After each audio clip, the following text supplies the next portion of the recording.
Sur le front social, le ministre gabonais de l'économie a donc officiellement ouvert les négociations avec les partenaires sociaux, les négociations qui avaient été lancées officiellement par le Premier ministre chef du gouvernement, et dont le responsable de la communication, Claudette Ehoré, nous ramène donc sur les enjeux justement de ces négociations qui se déroulent dans un esprit de sérénité. Reportage.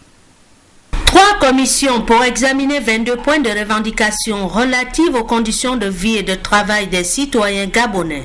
Voilà le décor des négociations qui s'ouvrent entre une partie des centrales syndicales et le gouvernement. À ce niveau, il y a lieu de noter l'esprit d'ouverture et de disponibilité du Premier ministre, chef du gouvernement. Dans sa méthode consultative, Raymond Dongsima a proposé aux partenaires sociaux la mise en place de 3 groupes de discussion en vue de passer au peigne fin tout le cahier des charges.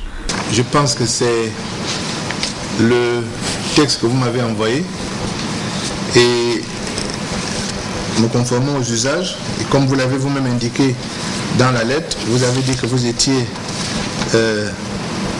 ouvert au dialogue pour le démarrage des négociations.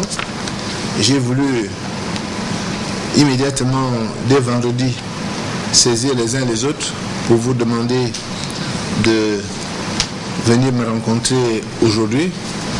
Au cours de cette première réunion du 19 novembre 2012, le Premier ministre avait expressément manifesté sa préoccupation face à la place des autres organisations syndicales ayant également déposé un préavis de grève. Une manière pour Raymond Dongsima de signifier que les négociations entamées ne sont ni exclusives ni fermées.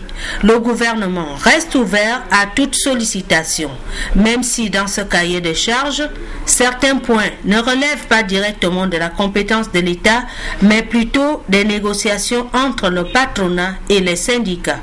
Qu'à cela ne tienne, l'objectif du gouvernement ici est d'aboutir à des décisions de portée nationale dans le cadre du plus large consensus avec les partenaires sociaux.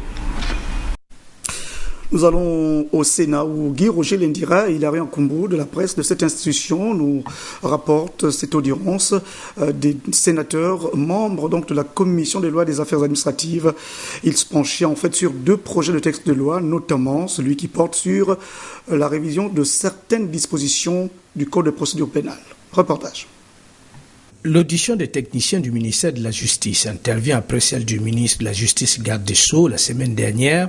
Les 2 projets de texte sont d'importance car le texte sur le Code de procédure civile vise à compléter l'ensemble des dispositifs légaux existants ou en cours d'élaboration pour la protection du conjoint survivant au Gabon. Ainsi, le gouvernement gabonais souhaite compléter l'article 42 du Code de la procédure civile qui édite qu'en règle générale, les parties à un procès ne peuvent être représentées que par un avocat, sauf exception limitativement énumérée. Face aux sénateurs, les techniciens du ministère de la Justice garde des Sceaux ont reconnu la pertinence soulevée par les élus sur le monopole de représentation donné aux avocats en matière procédurale. Le gouvernement, à travers ce projet de loi, souhaite permettre aux conjoints survivants de se faire assister dans les contentieux relatifs aux successions par des associations légalement reconnues et défendant les droits de la femme et de l'enfant.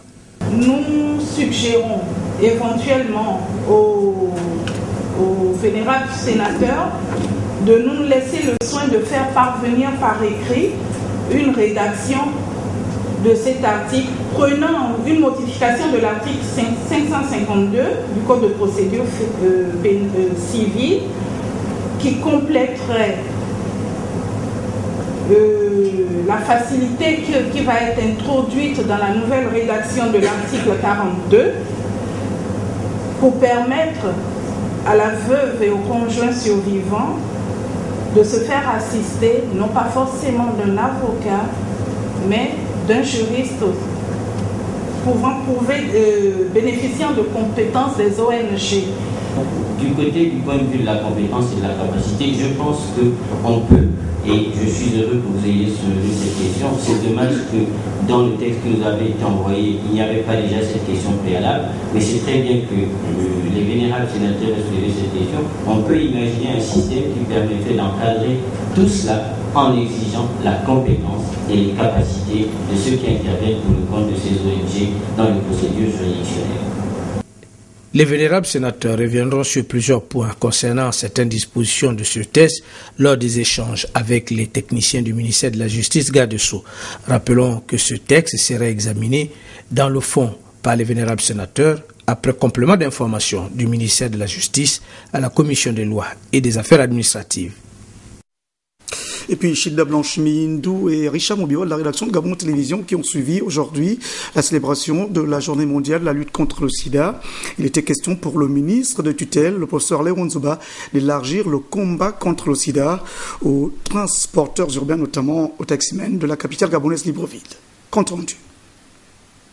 Posant les autocollants sur les véhicules de transport en commun, le ministre de la Santé, le professeur Léon Zouba, a associé les chauffeurs de taxi à la campagne de sensibilisation contre le VIH-Sida, d'où la satisfaction de ses intéressés. J'étais à côté, je suis parti de bouger une dame, donc le monsieur m'a arrêté, on fait pour faire le publicité le sida, c'est là ils ont été placés pour venir ici. Sinon on n'a rien de mal, nous n'avons pas de problème. Donc ça nous arrange, quand on se soigner dans le pays. L'édition 2012 prévoit plusieurs activités pour amener les populations à prendre conscience de la maladie. Nous allons procéder à la célébration de la journée mondiale de lutte contre le sida le 1er décembre. Nous avons estimé que avec l'ampleur de cette problématique, on va prendre toute la semaine, donc à partir d'aujourd'hui, pour célébrer et pour se réunir à l'occasion de la journée mondiale de lutte contre le sida.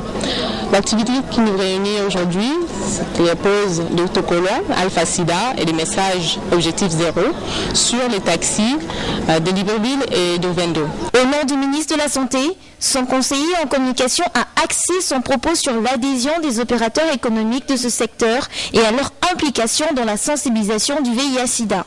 C'est donc pour établir une relation étroite avec les usagers et surtout pour les sensibiliser sur le sida que cette stratégie a été retenue en vue de diffuser un message en direction d'une audience plus ou moins hétérogène. L'occasion nous est donnée pour saluer la réaction positive des responsables des syndicats des transports terrestres ainsi que les chauffeurs des 10 véhicules qui ont bien voulu conjuguer leurs efforts à ceux du ministère de la Santé pour une croisade contre le VIH-Sida dans notre pays, dont l'objectif est d'influencer les attitudes des uns et des autres pour un réel changement de comportement. Entre autres activités, le dépistage gratuit du VIH-Sida a connu un engouement de la part des populations. Pélagie Mbouye Médarengueng de la rédaction de Gabon Télévision qui rentre de Mouila Mangondo dans la province de Langounié où ils ont pris part à un séminaire de formation de renforcement des capacités des éducatrices communautaires des provinces de Langounié et de la Nyanga. Pendant 4 jours, les éducatrices communautaires des provinces de Langounié et de la Nyanga ont été édifiées sur les différents contours du concept des droits de l'enfant et autant de facettes comportementales généralement affichées à l'endroit de ces derniers. Occasion donc pour le gouverneur d'exhorter les séminaristes au partage des connaissances acquises. Chers participants, au moment où vous vous apprêtez à rejoindre vos unités administratives respectives, et partant de mes adage bien de chez nous qui dit, je cite, « Un seul doigt ne peut pas laver la figure », fin de citation. Il me plaît de vous encourager à partager les connaissances acquises à tous vos collègues qui n'ont pas pu faire le déplacement. Mon souhait est de constater que dans les divers rapports que me feront vos supérieurs hiérarchiques, l'activité allant dans le sens de la vulgarisation des connaissances acquises au cours de cet atelier. En bon pédagogue, les experts de l'UNICEF ont invité les éducatrices communautaires à veiller au respect des droits de l'enfant et au bon comportement des adultes. Leur rôle en tant qu'agent diffuseur d'innovation dans les approches de protection de l'enfant, nous nous appuyons sur ces éducatrices communautaires pour introduire des idées innovantes qui viennent normalement modifier les normes sociales.